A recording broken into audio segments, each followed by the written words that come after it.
Assalamualaikum warahmatullahi wabarakatuh. Perkenalkan, nama saya Hanan Abdul Hanan, mahasiswa Prodi Penjas angkatan 2024 kelas C. Di sini saya sedikit akan menjelaskan tentang etika pergaulan. Dalam dunia yang semakin terhubung ini, kemampuan kita untuk berinteraksi dengan baik, sopan, santun, dan etika bukan hanya sekedar formalitas, melainkan kunci untuk menciptakan lingkungan yang harmonis dan penuh penghargaan. Maka, bagaimana etika pergaulan bekerja dan mengapa ini sangat penting? Yang pertama, ada etika pergaulan. Apa itu etika pergaulan? Etika pergaulan adalah sekumpulan norma, aturan, dan pedoman tingkah laku yang kita gunakan saat berinteraksi dengan orang lain, di mana ini mencakup sopan, santun, tata krama, dan kesadaran sosial. Inti dari etika ini adalah menciptakan suasana yang nyaman, saling menghargai, dan yang paling penting menghindari konflik atau kesalahpahaman yang tidak perlu dalam kehidupan bermasyarakat. Prinsip dasar etika ini ialah etika pergaulan berdiri di atas 3 pilar utama. Jika kita memegang teguh ketiga pilar utama ini, hampir semua interaksi kita akan berjalan dengan lancar. Yang pertama ada saling menghargai, di mana prinsip ini adalah fondasi yang sangat kuat, menghormati hak, pendapat, dan perasaan orang lain, tanpa memandang usia, status, atau latar belakang mereka. Yang kedua ada kejujuran, berbicara dan bertindak apa adanya. Menjadi individu yang dapat dipercaya adalah magnet sosial terbaik. Ini adalah kunci di mana tidak menyebarkan gosip atau informasi yang belum terverifikasi kebenarannya. Yang ketiga ada empati.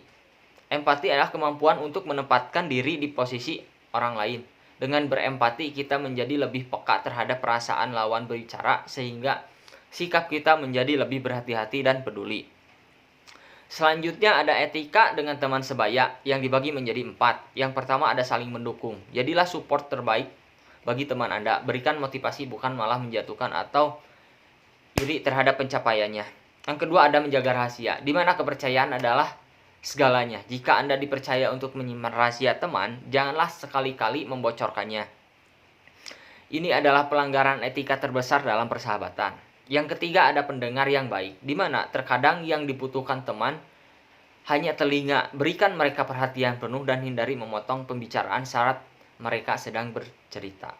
Yang keempat ada perundungan atau bullying, di mana bullying sendiri ini selalu menjadi topik hangat ya di masyarakat.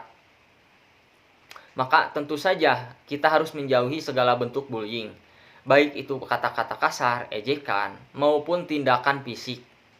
Lingkungan pergaulan harus aman dan nyaman untuk semua.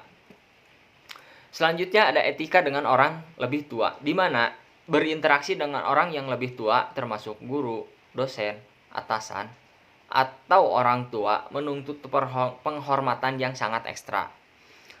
Yang pertama ada bertutur kata sopan, di mana selalu gunakan bahasa yang halus, panggilan yang tepat, dan terpenting jaga intonasi suara agar tidak terdengar membentak atau tidak sopan. Yang kedua ada mendahulukan beliau atau yang lebih tua. Ini adalah tata krama dasar. Berikan tempat duduk, bukakan pintu, atau persilahkan mereka berjalan di depan. Ini adalah tanda penghormatan untuk orang yang lebih tua. Yang ketiga ada meminta izin dan nasihat, di mana sikap menghargai pengalaman mereka atau ilmu saat kita meminta izin atau mendengarkan nasihat mereka. Ini menunjukkan kerendahan hati kita sebagai orang yang beretika. Maka ada juga etika dengan lawan jenis, di mana etika pergaulan dengan lawan jenis sering menjadi area yang sensitif, di mana ada kuncinya, ialah menjaga batasan untuk menciptakan kenyamanan dan rasa aman bagi kedua belah pihak. Selalu menjaga pandangan, hindari menatap lawan jenis secara berlebihan yang bisa menimbulkan rasa tidak nyaman atau salah tafsir. Menjaga batasan fisik juga sangat penting. Hindari kontak fisik yang tidak perlu, apalagi di tempat sepi, bisa menimbulkan fitnah. Serta hargai ruang pribadi lawan jenis sesuai norma dan agama yang berlaku. Selanjutnya ada berpakaian. Berpakaianlah dengan sopan. Kenakan pakaian yang rapi, bersih, dan sesuai dengan norma kesopanan yang berlaku di lingkungan Anda. Ini dapat menciptakan cerminan dari penghargaan terhadap diri sendiri dan orang lain. Maka ada manfaat etika dalam pergaulan, ialah dampaknya apa? Jika kita menerapkan semua etika dalam hidup,